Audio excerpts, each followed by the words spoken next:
The opportunity to go first. Good afternoon, ladies and gentlemen. Today, the Federal Ministry of Finance, Budget and National Planning presented a policy memo to Council, and the memo is on the National Monitoring and Evaluation Policy for the country.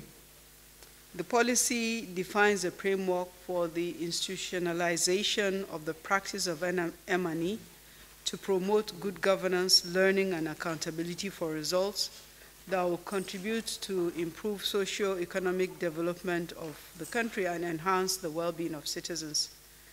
The policy clarifies how M&E should be conducted in the country, specify the institutional and financial arrangements, and the modalities for feedback, especially from citizens, so that decision makers can make effective use of evidence by government and stakeholders to inform policy, strategies, and investments. The Council approved the memo. This M&E policy was developed in close collaboration with the states, with development partners, with the academia, and several experts and associations of monitoring and evaluation in Nigeria. Thank you. Thank you very much. Good afternoon, ladies and gentlemen of the State House Press Corps. Today at the Federal Executive Council, I presented a memo for the procurement of utility vehicles and security gadgets and accessories to support the security agencies operating within the Federal Capital Territory.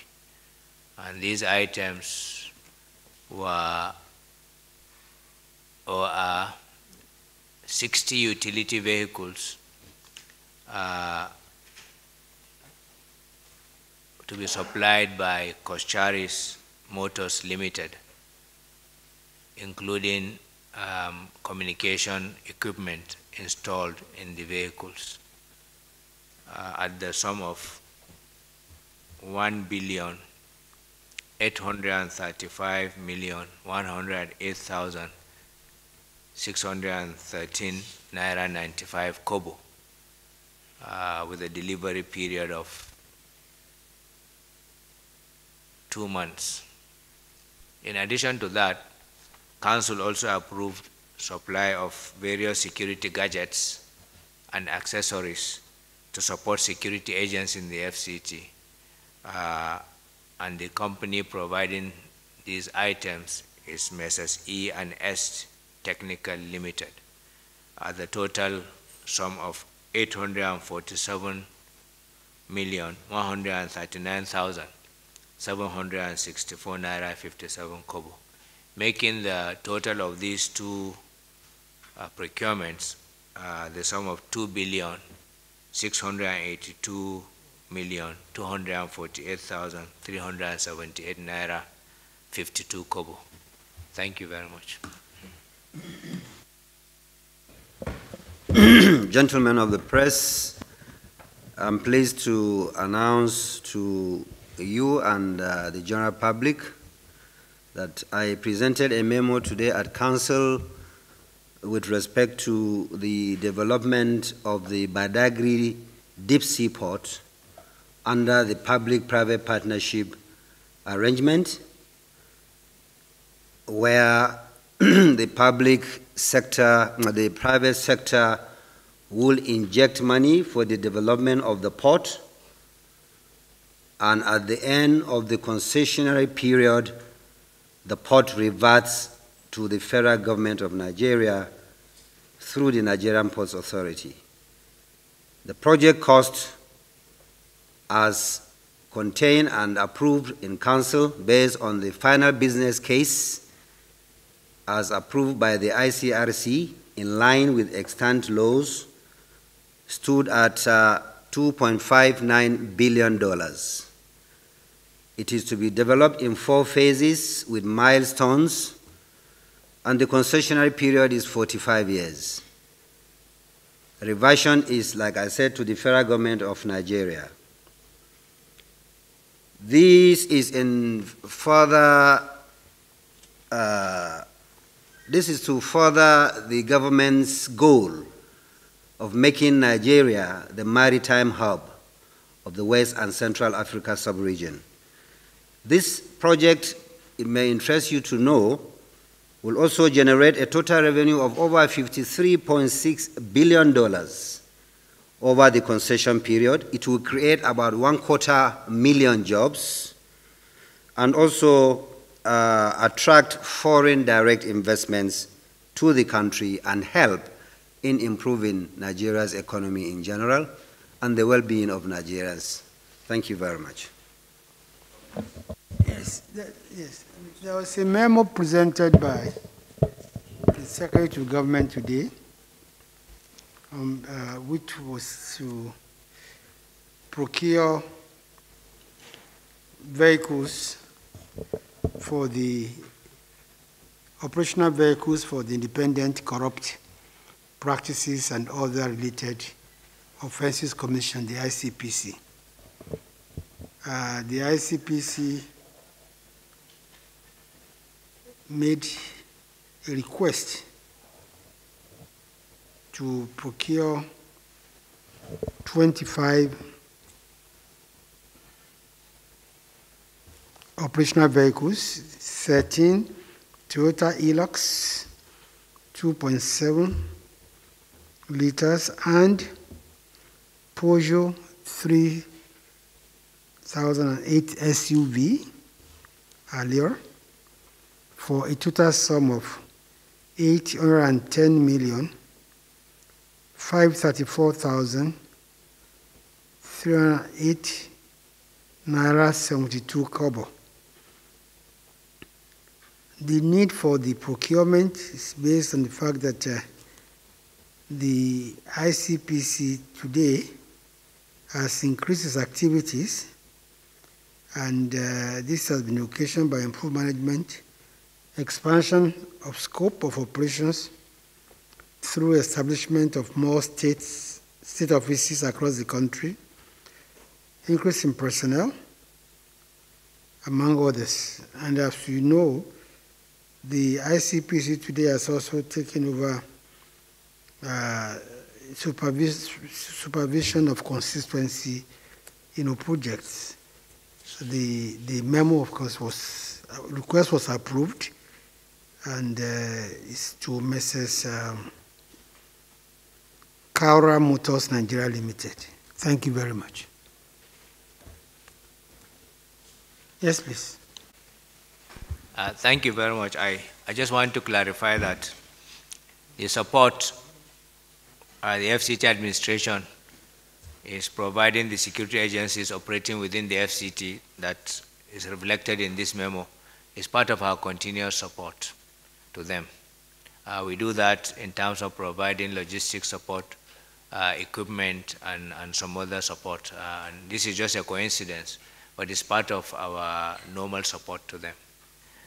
With regards to the issue of attacks in the FCT, which was just raised by one of you, I believe a few days ago in this very hall, the relevant security agencies gave you a very comprehensive briefing of all the issues. But what I can just add here is that there is tremendous effort by all to make sure that Abuja continues to be a safe haven for all of us. Thank you.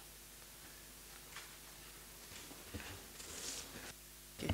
Well, thank you very much. The question that was asked was in respect of support that was provided with vehicles for Niger. Let me just say that over time, Nigeria has had to support its neighbors, especially immediate neighbors, to enhance their capacity to secure their countries as it relates to us. This is not the first time that Nigeria has supported Niger, Cameroon, or Chad, and the President makes an assessment as to what is required based on the request of their presidents, and such requests are approved and the interventions are provided. Is to enhance their capacity to protect their own territory as it relates to security also in Nigeria.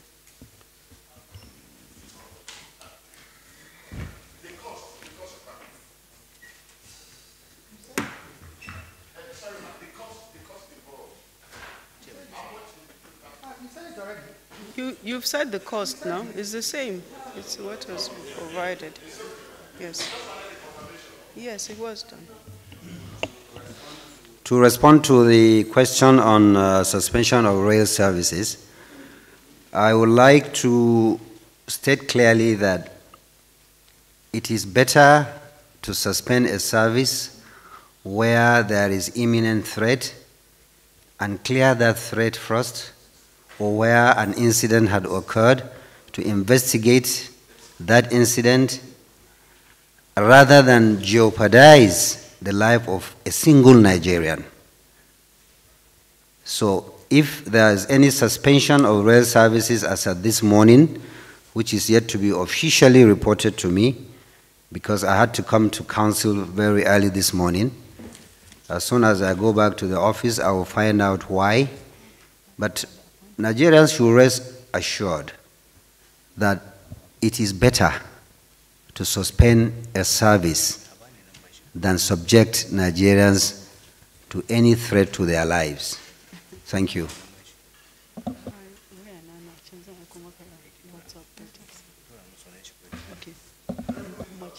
Okay, it's on. Well, Nigerians have a right to ask questions, but also the president has a responsibility to make an assessment of what is in the best interest of the country, and I cannot question that decision myself. I have said that this is not the first time that Nigeria as a country has provided intervention to our neighbors following an assessment that it is in the best interest of Nigeria to do so. I think the beauty of democracy is that everybody who has an opinion is free to air such opinions. And government will weigh the opinions and take whatever decisions the government believes is the overall interest of the country. Yes, there will be.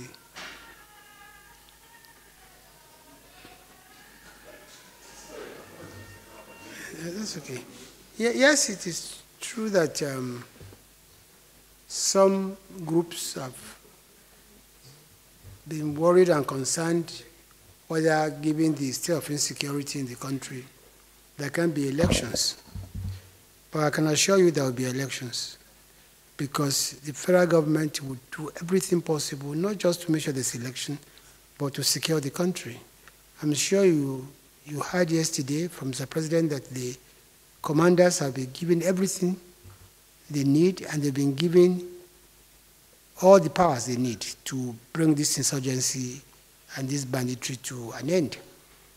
As for the issue of whether the service chiefs should resign or not, I think only the appointer can make such a decision.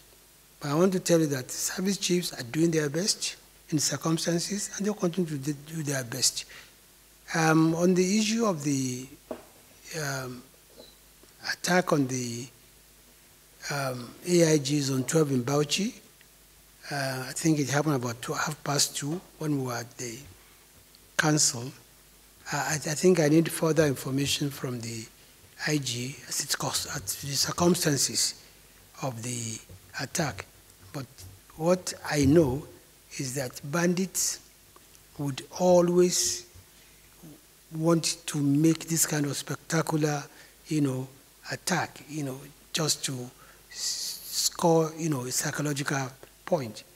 But I know that the government is taking the issue of security very seriously.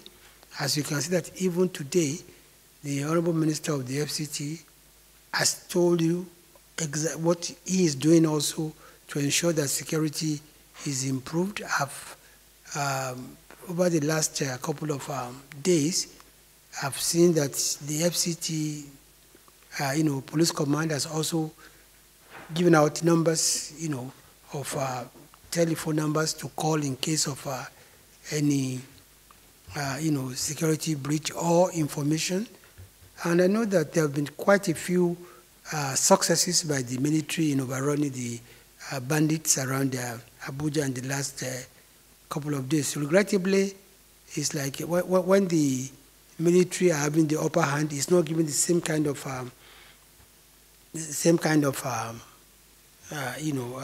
media coverage as when the bandits, attack. Again, I also want to take the opportunity to please let us all realize that security is everybody's business. And please, information is key. Don't leave the issue of security to the government alone. You have a role to play in giving us timely information about security. And that's why our campaign, if you see something, say something, is still very relevant. I thank you very much.